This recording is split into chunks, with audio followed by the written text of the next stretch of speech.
Ei, fera, seja muito bem-vindo, seja muito bem-vinda a mais um Sons da Aprovação, o podcast do Vai Cair no Enem. Eu sou Juan Reis, seu apresentador, e hoje vamos falar sobre esse grande movimento cultural, artístico e literário que foi o modernismo no Brasil. E neste episódio, estamos aqui com a ilustre, a maravilhosa, a incrível professora de linguagens, Pamela Soares. Seja muito bem-vinda, professora. Muito obrigada, Juan, pelo convite. É uma honra estar aqui com vocês do Vai Cair no Enem, né? Falando sobre vestibular, falando sobre literatura. E eu tenho certeza que vai ser uma conversa muito bacana pra gente, né? E também pra você, fera, que está em casa estudando, está se empenhando bastante. Que maravilha ter a senhora aqui. E se você é novo por aqui, saiba que também estamos no Facebook, no Twitter, no Instagram, no YouTube. É só digitar @vai cair no Enem e seguir a gente por lá para mais conteúdos para a sua preparação. E claro, também estamos no TikTok. É só digitar @vai cair no Enem oficial. E para começarmos a nossa conversa, o nosso bate-papo, eu queria saber, professora, o que marcou o modernismo no Brasil? É importante, né, essa pergunta que você fez, porque o modernismo ele ainda continua marcando muito, né? A toda a produção literária, artística que nós temos hoje é graças ao que esses poetas e artistas eles iniciaram lá em 1922.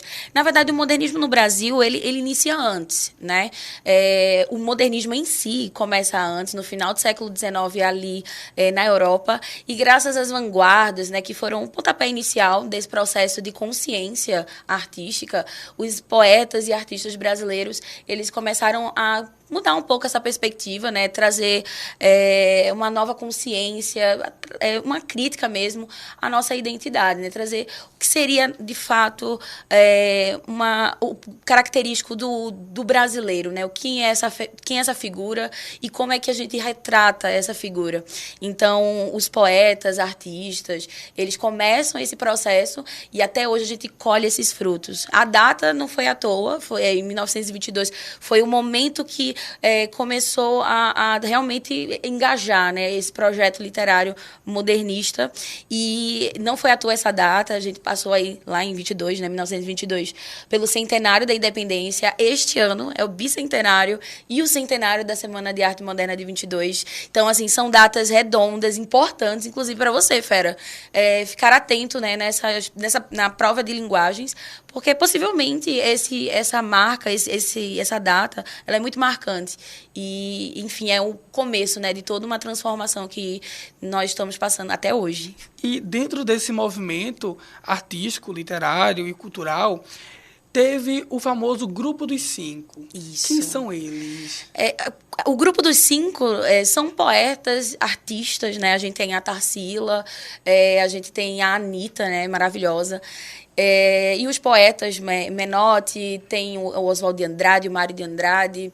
Então, essas pessoas, elas se juntam, né, para poder tocar à frente esse projeto modernista e divulgação mesmo na Semana de Arte Moderna de 22. Então, por exemplo, a Anitta, ela é muito importante nesse processo porque ela foi rechaçada por várias pessoas, inclusive pelo próprio Monteiro Lobato, né, que a gente conhece aí das histórias do Sítio do Pica-Pau Amarelo. Então, ela foi uma jovem artista que começou a trazer um pouco dessas vanguardas, desse pensamento moderno, e ela não foi bem aceita. E o Grupo dos Cinco, né, eles se organizam nessa Semana de Arte Moderna, junto com outros artistas, né, e outros poetas. Por exemplo, a gente tem o Graça Aranha, que participou bastante, tem o Manuel Bandeira, que é muito importante também, pelo menos nesse começo do modernismo aqui no Brasil. Então, são pessoas que começaram, né, a trazer esse projeto literário e disseminou isso para o Brasil inteiro. Então, cada um ali teve participação, principalmente o Oswald de Andrade e o Mário. Eu acho que eles são as figuras chaves, se a gente pode pensar, né? Principalmente o Oswald, porque foi o autor, né, dos dois principais manifestos modernistas.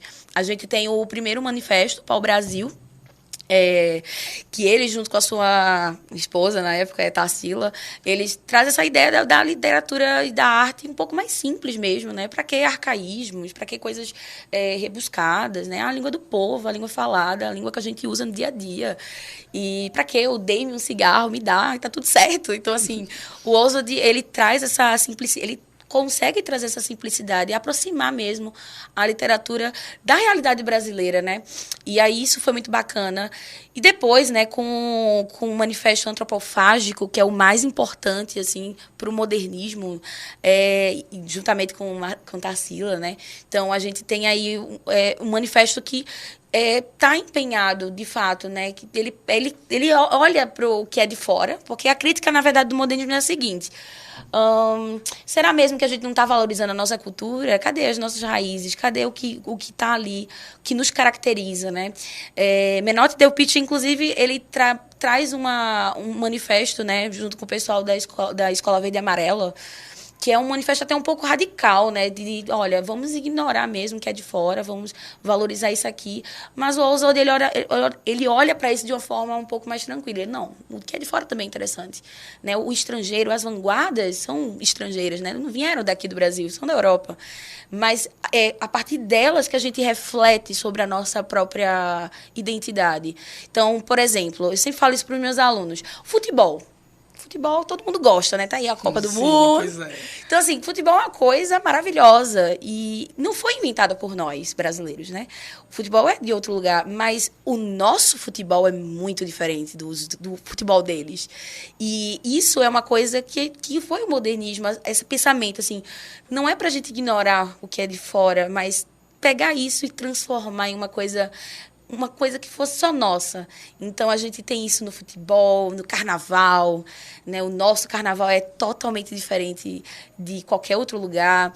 E, assim, é essa a ideia, né, do Manifesto Antropofágico. De fato, deglutinar o que é de fora, mas, assim, tirando a essência, tirando as raízes, fazendo alusão, obviamente, ao ritual indígena, né? E, enfim, pensar nessa essência mesmo e buscar trazer a nossa identidade, a nossa cultura a partir dela. Então, isso é muito bacana e isso até hoje a gente faz, né? Tem hoje artistas maravilhosos, por exemplo, Emicida, né? O rap, até o nosso passinho mesmo tem um pouco dessa referência. Sem perceber, a gente faz isso e isso é bacana. Isso é que faz com que a arte seja uma coisa muito única e muita identidade, muito nossa. E o modernismo, ele foi tão importante que ele foi dividido em 3 fases. É isso mesmo? Exatamente. Essa primeira fase, né, tudo que eu vim falando até agora, do Grupo dos Cinco, foi logo no início. Então, era um momento realmente de romper com o tradicional, com o parnasianismo, trazer realmente, reafirmar valores. Os manifestos vieram para isso, as revistas também vieram para isso, né? Então, essa primeira fase, ela é essa fase que vai buscar muito uma linguagem mais simples, mais próxima do cotidiano, vai revisitar momentos históricos do Brasil, né? Desde a época do descobrimento, né? E todo esse processo que a gente passa enfim, né? Confidência Mineira. Então, a gente tem a primeira geração muito engajada nisso. Então, Oswald de Andrade, ele pensa muito nisso. O Mário de Andrade, né? Inclusive com a publicação de Macunaíma, ele vai trazer um pouco dessas raízes históricas brasileiras, com uma linguagem mais simples e que valoriza muito essa cultura nossa, né? E o outro nome muito importante, né, dessa primeira geração é o Manuel Bandeira, essa coisa do cotidiano, da simplicidade, também vai aparecer. Então, a primeira geração é uma geração muito engajada nessa mudança de estrutura, de forma de pensar, na forma da poesia, uma poesia mais simples, sem aquele rigor métrico. Então, é uma poesia um pouco... A primeira geração está muito preocupada com isso. A segunda geração, ela já tenta... Ela não está tão preocupada em reafirmar esses valores, até porque o modernismo ele já se espalha, né, no Brasil. Então, ele vai continuar o que foi iniciado lá atrás, em 22. Então, a partir de 30, a gente vai ver, sim, ainda continua essa ideia da simplicidade, né, do cotidiano, principalmente em nomes como Carlos Drummond de Andrade, né, do que está acontecendo no Brasil real, que é aquele Brasil que a gente gosta de esquecer, né, que é nas mãos ali de Graciliano Ramos, Jorge Amado. Então, assim, a gente vê que há uma preocupação em trazer esse protagonismo do brasileiro mesmo. Menos aquele brasileiro que a gente está acostumado, né, que é aquele das metrópoles, e aquele Brasil que é muito mais do que isso. Então, a gente tem uma segunda geração que continua esse projeto. A terceira, ela já vai para um outro caminho, né? Um caminho um pouco diferente. Ela é diferentona. Ela vai para uma... Ela entende que foi importante esse momento, né? Mas a partir ali de 40, 45, 50, a gente já vê uma arte mais preocupada com ela mesma. Assim, é tipo assim, olha, eu já entendi, a gente já trouxe essa acessibilidade, essa crítica, mas eu quero experimentar, eu quero tentar coisas novas. Então, uma Clarice Lispector, ela traz uma arte muito diferente, muito diferente. Aquela mulher é incrível, ela é maravilhosa. Ela realmente é. E aí Guimarães Rosa, né, que ele vai ter uma preocupação maior com o seu texto e, enfim, é uma coisa experimental mesmo. O João Cabral de Melo Neto, nosso conterrâneo, ele sim é incrível, assim, uma preocupação também com a forma, com a métrica, que antes não tinha no modernismo, né? Então, assim, ainda continuam os temas, né? Mas agora um pouquinho mais preocupados em experimentar coisas diferentes. E isso é muito bacana na terceira geração. Então, são realmente 3 gerações. Elas são parecidas, mas também são um pouco particulares, assim, elas são bem únicas. E, professora, quais são os escritores e suas obras, né, falando aqui mais da parte literária, que costumam aparecer no Enem? Olha, o Enem, ele gosta muito de usar as questões, esses autores, né, e questões de literatura, textos literários, muito para trabalhar com questões de português. Tem questões, sim, específicas, conteudistas, voltado para análise literária, que requer, sim, você, estudante, um conhecimento maior de conteúdo mesmo, assim, de, olha, o que aconteceu na segunda geração. Então, assim, existe também essas questões. O Enem, ele ama o modernismo. E eu tô apostando tanto nessa escola literária, porque a gente está nesse centenário, né, da Semana de Arte Moderna de 22. Então, há uma grande chance dele aparecer. Eu não vou dizer com certeza, porque eu não vi a prova, mas há grandes chances, sim. E os autores que costumam se apresentar na prova, né, com esta temática, são Oswald de Andrade, com seus textos divertidos, né? Ele é um cara que traz uma linguagem mais simples, mais divertida, mais próxima do povo. Então, ele, sim, tem questões com ele, né? Poesias, principalmente.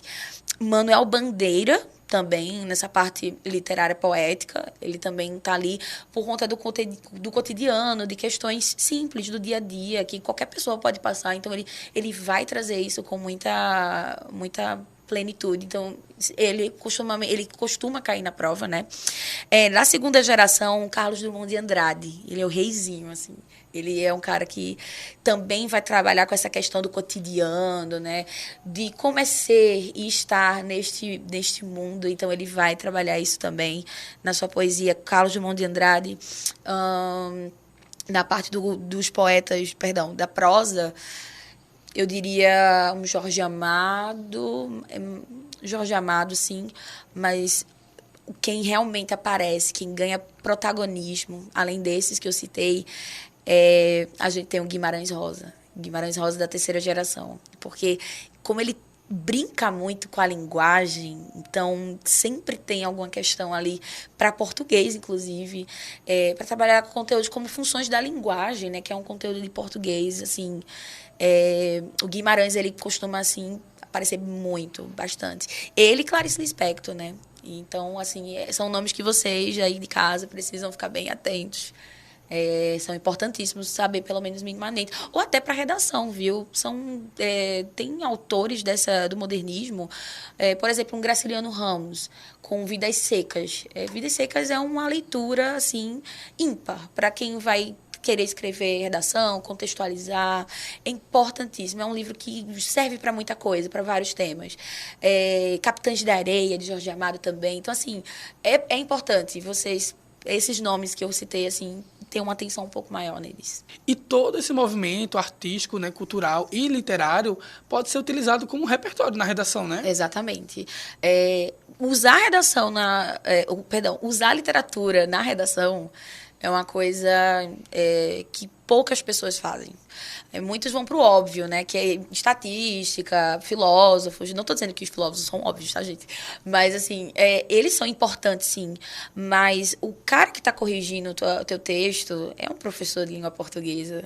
Ele vai olhar para a tua redação e vai dizer, poxa, ele teve um cuidado, assim. Ele trouxe, ele tem repertório, ele tem bagagem. E, infelizmente, no Brasil, poucas pessoas leem, né? Então, ter esse conhecimento, saber do que está falando, desses autores, dessas obras, é importante. Porque mostra, você se torna um pouco diferente dos demais. E isso é legal para a redação, com certeza. Estamos chegando ao fim de mais um episódio dos Sons da Aprovação. Mas calma, fica tranquilo, que antes da gente encerrar, eu queria fazer uma última perguntinha para essa professora maravilhosa que está aqui. Ai, meu Deus. Professora, que mensagem a senhora deixa para os feras que estão aqui nos ouvindo ou nos assistindo? Então, eu sei que você que está em casa se esforçou muito esse ano inteiro, né? Já tá chegando perto, né, do Isso. Enem. Eu tenho certeza que você fez tudo de si, e isso é o que vale. Então, nesse momento, eu queria desejar que vocês se tranquilizem, né? É um momento que geralmente os estudantes estão mais nervosos. Não fique preocupado, você se preparou sim para estar aqui, e eu tenho certeza que a aprovação ela vem sim. Principalmente com vocês, do Vai Cair no Enem, né? Que tá aqui perto, tá sempre auxiliando nesse processo. Mas confie em vocês, né? Confie em vocês que com certeza a aprovação ela vai chegar.